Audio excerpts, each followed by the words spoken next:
5, 4, 3, 2, 1.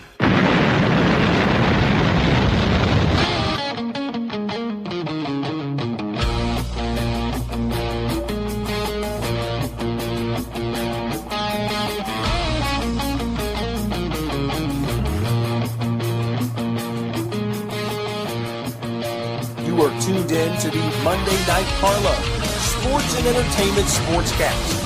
And now, without further ado, I give to you the one and only Carlo.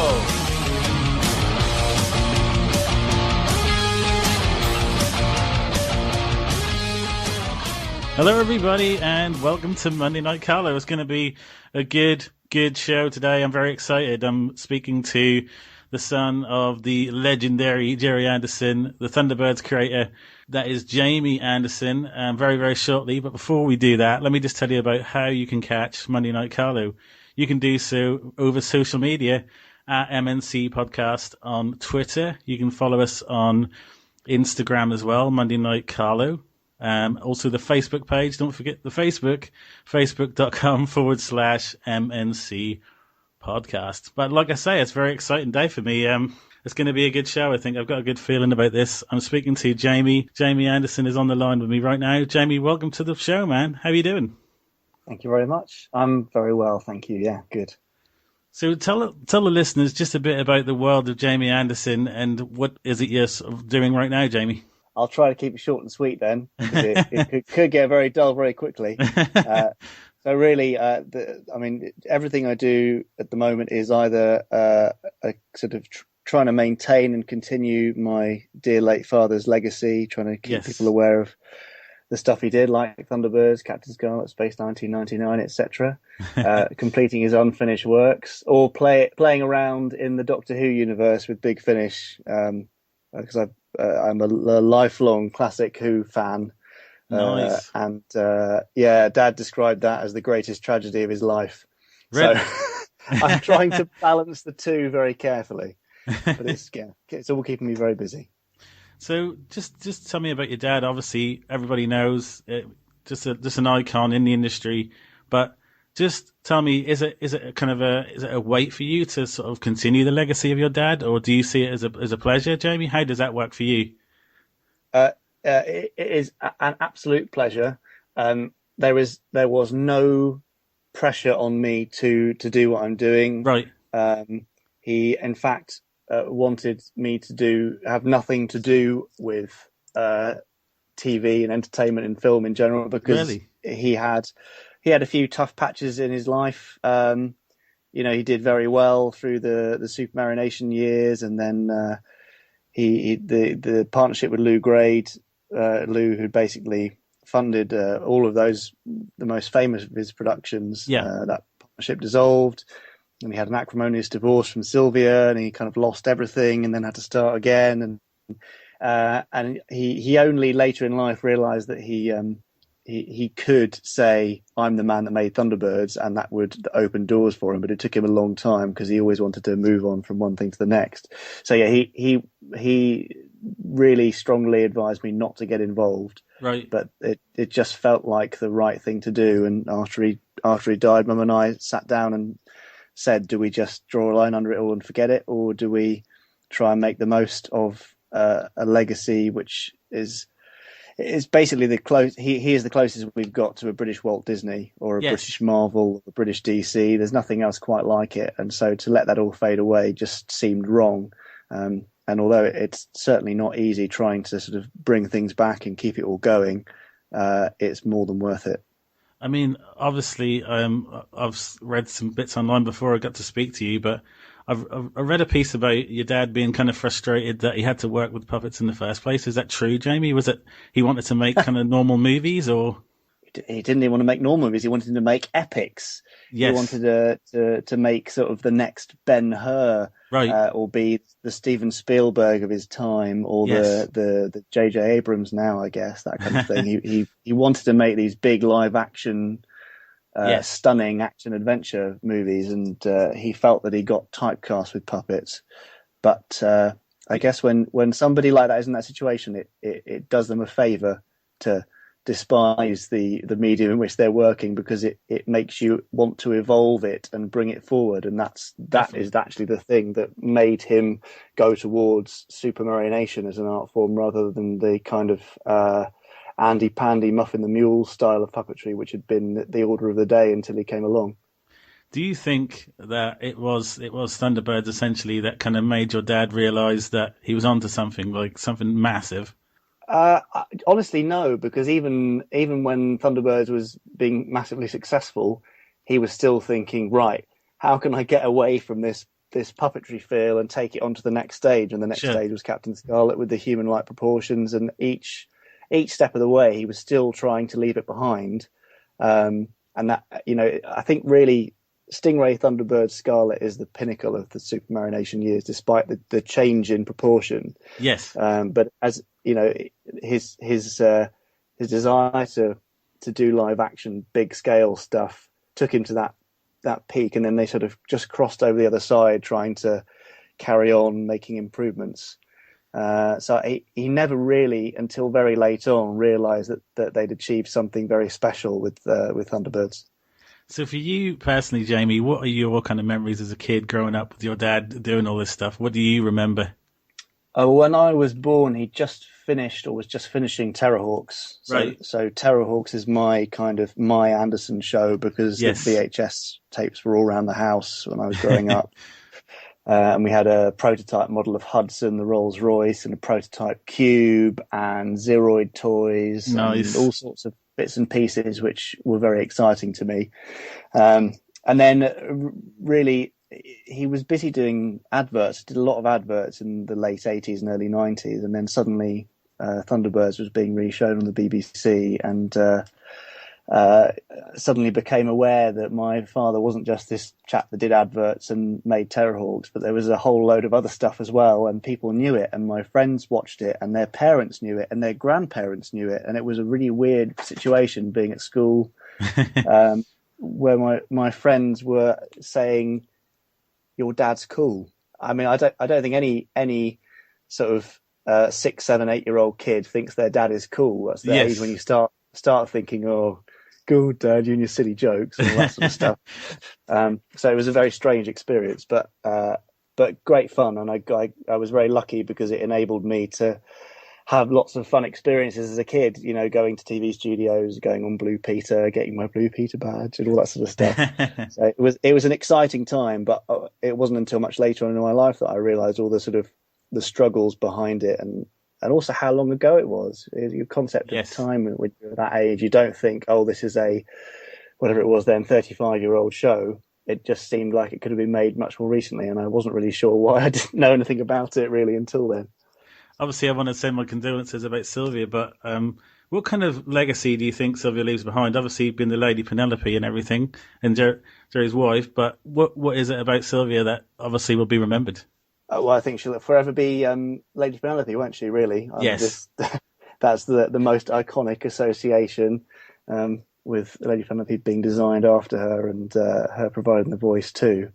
That will be the lasting thing. But obviously, in more recent years, she's gained a bit more recognition, and as is right, for her contribution to those shows.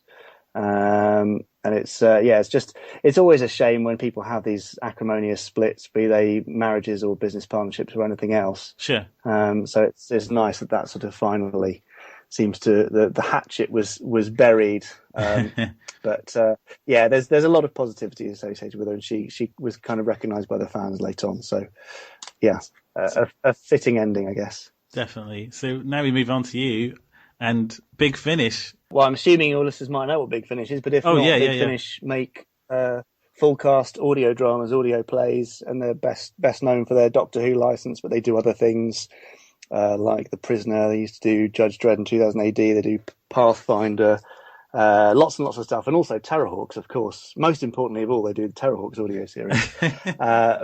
Not long after Dad died, I was at a convention that was honouring him, Brit Sci-Fi up in Leicester at the Space Centre, and nice. I had a chat with Nick Briggs, who's the voice of the Daleks and exec producer for Big Finish, and we sort of bonded over a gin and tonic, and also he asked me how I was after, it was only a couple of months since Dad had died, and everybody says, "How are you? Are you all right?" But he said, "How are you?" And I said, "No, I'm fine." And he went, "No, really, how are you?" Yes. He'd lost his father in similar circumstances and all that sort of stuff. So we bonded nicely, and he was a big fan, and we discussed how nice it would be at some point to do a Gerry Anderson show with Big Finish.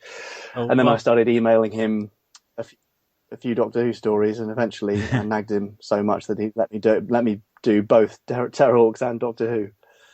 Well, let me just convey that I'm a huge fan of Big Finish myself and a huge Terrorhawks fan. So I want to talk to you a little bit about the audio series for Terrorhawks and just how it kind of all came together with the original voices and everything. I'm an owner of the CDs and I love them. I think they just hark back to the original. It's kind of weird because not only, Jamie, does it hark to the original, it's kind of new in its own way, and it sounds fresh, and it's just sounds brilliant to me, I'm glad you think it's great. It would make a very tense few minutes if you said you hated it, Carl. Big Finish. We love stories. Especially the ones where you die horribly, Earth scum. It's been nearly 30 months since any attack from Mars. Feels more like 30 years. I hate it when things are this quiet. You never know what her upstairs has planned for you. Like a teddy bear. What are you doing? Terrorhawks, stay on this channel. This is an emergency. Now we've got a chance to prove that we're vital to Earth's defenses. Sir, a fleet of Zeefs is approaching Earth at high speed. Open fire. I shall find their base, and I shall destroy Terrorhawks. Silly old Branston. This is our pickle.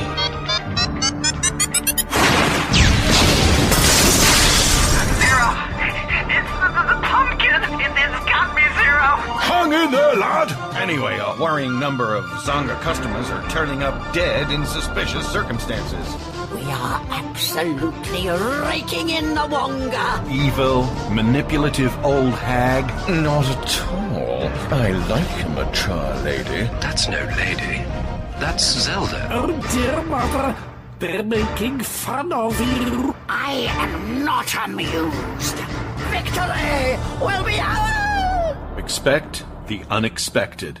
Subscribers get mauled at Big Finish.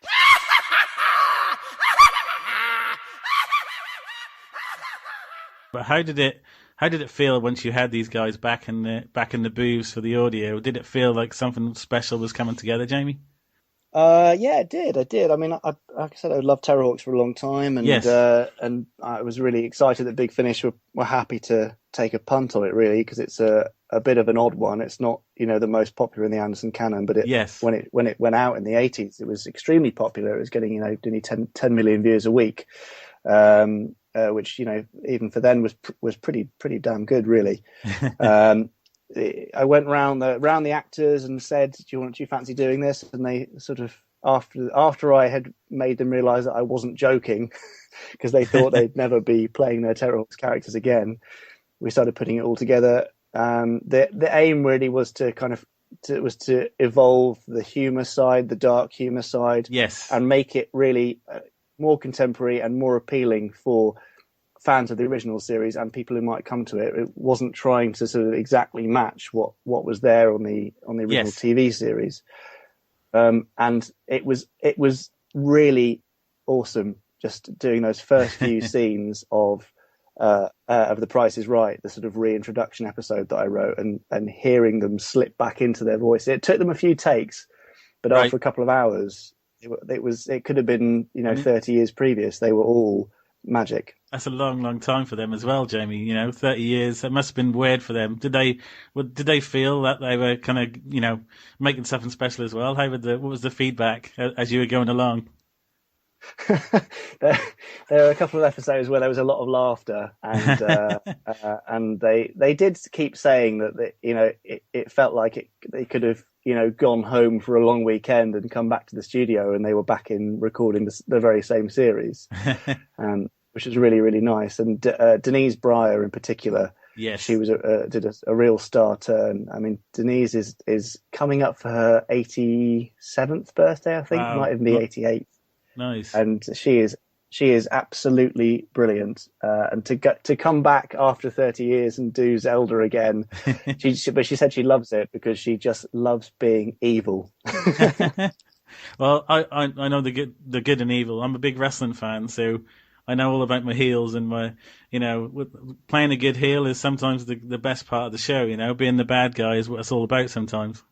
Yeah, well, everybody remembers Zelda, and rightly so. Definitely. She's a really good character, great voice. So yeah, she is the centre point, I think, for Terrorhawks. I think I'd be remiss if I didn't ask you, do you think that the popularity of the audio series would possibly bring back a new show of Terrorhawks for TV, maybe? I mean, I would love it to. I'd love it to. I can imagine a kind of a rebooted Terrorhawks. But if that does happen, it will be a little way off. But right, you never know. I certainly wouldn't discount it. It would be great if it could happen. So before I ask you about Firestorm, obviously in your current projects, we also know that there's new Thunderbirds being made. Are you kind of consultative to this? Do you have your involvement with it? It looks amazing from what I've seen on YouTube and everything. So can you tell us a bit about that? I can't tell you a huge amount because we're not actually involved in any way. ITV, really? Own the rights. No, and they own the rights in the classic show, and it's entirely their project. Oh, okay. And they haven't consulted with us for any of the new stuff. But okay. It's still very positive because it's introducing a load of a new generation who've not seen the show before. Yeah. And they are actually going back and rediscovering the Gerry Anderson archive. I have a neighbour whose kid loves classic Thunderbirds. Yes. And the resurgence of Thunderbirds has introduced him to Stingray and Scarlett and all the other shows. So it's proving that there is still a lot of love for yes. Gerry Anderson shows in general. So yeah, long may that continue. I mean, how do you, not being involved with that, do you feel okay with that though, Jamie? Is that something that you obviously like seeing because, like you say, it continues to keep on with the generations, Yeah, it's something that I sort of keep a distance from, right. really, because it's not my project. It's not Dad's project, although yes. it has its sort of shared genetic material, and I think it's just much better to stand back and go, isn't that amazing that a 50-year-old show has been rebooted and had all that money put behind it, and is as like I said, introducing a modern audience to the worlds of Gerry Anderson. There's a lot of positivity from it. So now I want to talk to you about something that looks very, very, very cool. I've checked it out on Kickstarter, which is what it started out as. Through Firestorm, your brand new show. Can you elaborate to the listeners all about Firestorm, and can you tell us what's the genesis of Firestorm, Jamie? Okay, so I'll try and keep it as short and sweet as possible. Dad wrote a concept for a new show around 2001. It was called Storm Force at the time. And at the time he was looking sort of new techniques and new angles, and he was quite focused on CG, which was becoming really, really popular at the time, and that interest eventually led him to New Captain Scarlett in 2005. But Stormforce developed. He brought in a business partner to develop it with, and the show ended up being sold to a Japanese anime production company and was adapted and rewritten and produced as an anime series, which did okay.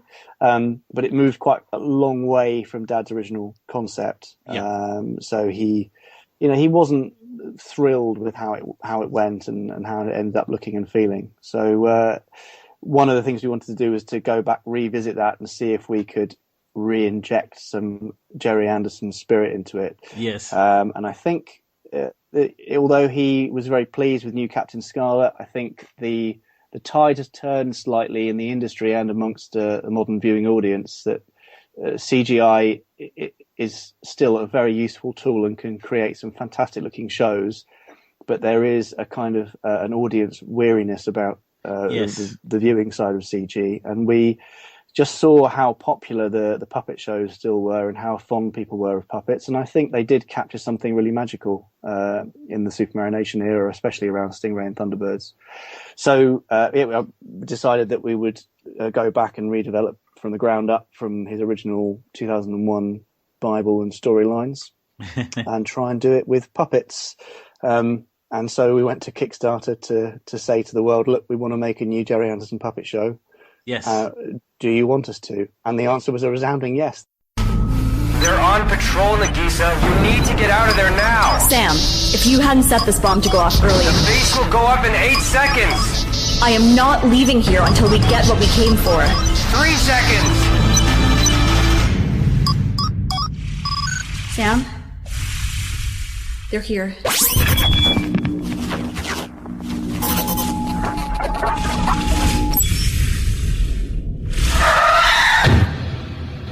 I was going to say, were you taken aback by the actual response you got, Jamie, at all? Yeah, absolutely. I mean, we thought we'd be able to raise some cash to make a little kind of 30-second teaser to take us on further. Yes, but it was so successful. It actually sort of ended up making a rod for our own backs, I suppose, because people said they wanted more than just a short teaser, so we ended up aiming for a much longer piece. The longer piece required the puppets to do more, which then ended up leading to more puppet development time, and the project has become a lot bigger and a lot more complex than I first anticipated. But now we have shot this little pilot minisode piece. I have a feeling that I think it's been worth the wait, and I have a feeling that the people that see it are going to agree. Can you tell us a bit about the storyline itself and the characters involved, and maybe a little bit about that episode, if possible? We're trying to keep as much of it under wraps as we can. In terms of how it compares to previous Anderson shows, the feel and the story is kind of Captain Scarlett meets Thunderbirds. Nice. If you wanted a sort of a past reference. There's lots of the sort of the Gerry Anderson tropes that you would hope for. So a sort of heroic family type unit, although not a literal family unit, which you had in pretty much every show, really, whether it was a literal family like the Tracy family in Thunderbirds or a non-literal one like Spectrum in Scarlett or any of the others. Lots of vehicles and cool launch sequences, lots of explosions, all that sort of stuff. An alien element. Although it's presented in an unexpected way, and quite a utopian future, which I think is again something that was sort of shared by quite a lot of the Anderson shows, and there has been a trend to avoid that in the last 15 or 20 years, even or more. So to come back to a sort of colourful, comfortable, quite nice looking utopian future, I think is part of the trick. But I don't want to give away any more kind of story side than that for now. So how about the lead kind of characters involved in Firestorm? I'm guessing and the puppets themselves, are they more, how can I put this, are they more advanced from what we've seen in Thunderbirds and things, Jamie? Are they different? Yeah, so the proportions are very similar to a Thunderbirds puppet because, again, I think they hit upon a magic set of proportions there, something very charming and engaging, something very good looking. And I personally feel that the step towards the human proportions of Scarlett, although it was really nicely done and looked stunning, there was something slightly less engaging about those puppets. And at the end of the day, they are puppets. So, Dad was trying to move towards live action. And I think we're saying, actually, you know what, that mid-60s high point, we think they achieved something very special. Definitely. Having said that, a modern audience is expecting a little bit more in terms of technology and especially how much characters are able to emote. And when we went round initially and talked to a couple of potential broadcast partners and distributors, their worry was that puppets are a bit wooden, for want of a better term. There are lots better terms than. So we wanted to have them able to emote slightly, but without kind of crossing the puppet version of the CG Uncanny Valley. Don't want to make them look like little sort of animated corpses or something creepy. So it was finding a balance. So these puppets have the ability to raise and lower their eyebrows. They've got a very quick blink, and the mouth has a jaw and lip movement combined, which just gives us a little bit more expressiveness. That combined with a mostly rod-driven technique now for operating them, with the occasional string here and there, means that we're able to do much more with them, and that took a lot of time to develop actually and get right, so that we could have the puppets running, jumping, crouching, diving, throwing themselves out of doors and all sorts of other stuff, and also have a little bit more subtlety of expression. And what has happened on the shoot is actually we've found, thanks to our very, very talented puppeteers, that we kept finding that these puppets were capable of more than we'd ever expected. Eye rolls and world-weary sighs, dropping in through hatches from at the top of a set, all sorts of stuff which we thought, well, this is going to be a bit difficult, we'll have to fudge this or work our way around it. These guys found a way to do it, so they're pretty special. And what we had quite a lot of the time when we had visitors to the set,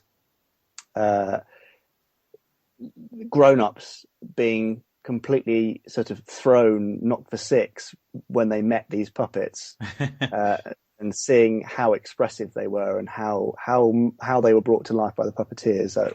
That's made me feel like we're onto something here. Do you think, in essence, it's even with today's puppetry, even with today's modern puppets, it's very hard skill? Jamie, how is it to actually operate these puppets? Is it a very kind of labour of love? Does it take a long time? Is a shoot a long time to work with a puppet, essentially? Well, actually, with these particular puppets, initially we were thinking, oh, goodness me, they're quite complicated and it requires quite a lot of puppeteers to actually get one to do what we want. Right. But we were constantly surprised by how quickly we were able to work with them. Once the puppets are rigged for a certain set of movements or for a certain shot, we were getting through stuff really fast. And then because you get the extra time, then you're able to spend more time just doing little subtle movements, subtle bits of expression and all that kind of stuff. It is certainly a very skilled job. And the couple of times where I held a puppet in for for lining up the camera or whatever and did a couple of test movements, they're really, really intricate and difficult to control, and I can see why people say very rude things about them when they're trying to make them work. But we were really, really lucky with the puppetry team that we had. They just, it was a sort of a perfect marriage of the abilities of the puppets combined with the abilities of the puppeteers, and the results are very, very pleasing indeed. You're tuned into Monday Night Carlo, the sports pop culture podcast, available on iTunes, Spreaker, and Stitcher Radio. So why not hit that subscribe button now? Monday Night Carlo, where pop culture fun lives. So do you, as it comes to kind of picking the team involved with Firestorm, is it very much kind of the team that were involved with the originals, or is it a new team that you brought in yourself? How do you go around picking the team around you, Jamie, to make the right fit? So it's a mixture, actually, in this case. A lot of the core team were guys who worked with Dad through the 80s and the 90s. Cool. And a lot of them started their careers on things like Terrorhawks, in fact, and have gone on to then be BAFTA winners, Emmy nominees, etc., gone to work on huge features. But then also guys that always wanted to work on Thunderbirds or similar and went into the industry for that reason. So in every department, it was either people who'd worked with Dad before or wanted to or inspired to go into the industry because of his work. So there was a really lovely family feeling, and actually throughout the shoot, it was the general feeling of everybody on the crew that there was a really special feeling. You know, a lot of positivity. Everyone got on really, really well. There was a lot of not quite mind reading, but you know, people really understood each other and they worked beautifully together. And I think again that was one of the secrets of those shows in the '60s, especially the Super Mario Nation shows, is that they got a team together. Yes. And that team stayed together and evolved together and grew together and really got to know each other. So there was a family type feel. And when we were getting the crew together for this, we wanted the same thing, you know, the sort of Anderson family type feeling in the crew. And I'm very pleased to say that that's what we achieved. Where can people catch? Is it only through Kickstarter that they can get hold of the videos or the episodes themselves? Where can people find Firestorm essentially? So what we put together at the moment is a pilot mini-sode, a short story, short Firestorm story, and that is being edited now and then has to go into post-production. So it's going to be a little while before it's out. We have kept the ability for people to order copies of the pilot mini-sode open, because as is always the way with these campaigns, you get people turning up immediately after the close of it or a year after the close saying, oh, I wish I'd known about this at the time. The internet's such a busy place, you can't reach everybody. So the time-limited nature of things like Kickstarter is great because it kind of generates a buzz and gets things going. But then there's all these people that miss out. So you can still get hold of the copies of the Blu-ray copies or digital copies or DVD copies of the minisode when it's ready from the Firestorm Kickstarter page. If you just search Gerry Anderson's Firestorm, then you will find it. And then our hope is we're going to go around now. There's lots of people in broadcast and in distribution who are aware of what we're doing and are waiting to see it. We've had a couple of distributors down to the set during the shoot, and they're giving us fantastic feedback. Kids are going to love this. I love this. One guy, he almost missed his flight out of Heathrow because he kept staying to watch more of the puppetry because he was so enchanted by it. You know, lots of the right noises are being made, and I really hope that this will now allow us to do the necessary distribution and broadcast deals to get this to a full series, because you know that's really the whole point of this whole exercise, is to get us to a point where we can make a proper full TV series. So as far as Jamie Anderson himself, are you a movie guy, Jamie? What kind of movies kind of float your boat? What are you interested in as far as films go? In terms of viewing, I'm more of a telly man. Okay. Generally, I have to admit. I mean, my favorite, my recent favorite is The Martian, because I read Andy Weir's book. Great film. And when reading it, I thought this could just be fantastic. And then when I heard it was being made, I thought, oh, I hope it's not a complete disaster, because I was so fond of the book and so fond of the sort of solitary stuff in the book. Yes. When I saw it, actually, I thought they've done a really, really good job here. It's missed a little bit of the extreme sort of soul-destroying solitude for Watney, but otherwise, I really enjoyed it. And a couple of months ago, I was lucky enough to go out to a Martian event at Fox Studios in LA. Nice. And they had a fantastic set of panels there about the sort of the science of actually going to Mars, little bits and pieces with Ridley Scott and co. And it was just a fascinating morning. So that the kind of the science, the crossover of science and science fiction is something that I really enjoy in film. And I think then otherwise I'm spending a lot of time with box sets thanks to Netflix, etc. What would you say your kind of favorite TV shows to watch? I think I'm currently flipping between Gotham, Daredevil, and Bates Motel.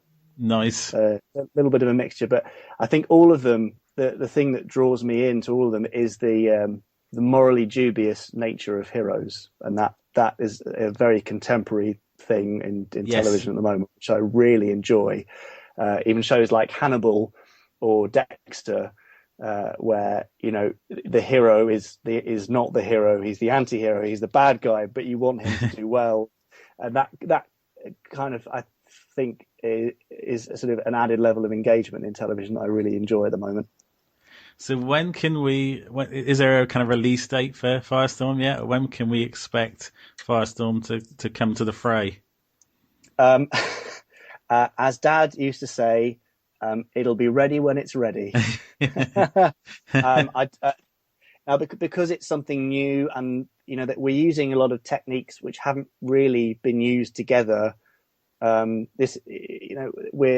Yes. I'm quoting Steve Begg here, the effects supervisor, and he said, we're bringing Century 21 into the 21st century. We're doing stuff that those guys would have loved to have done if they had the modern post-production techniques.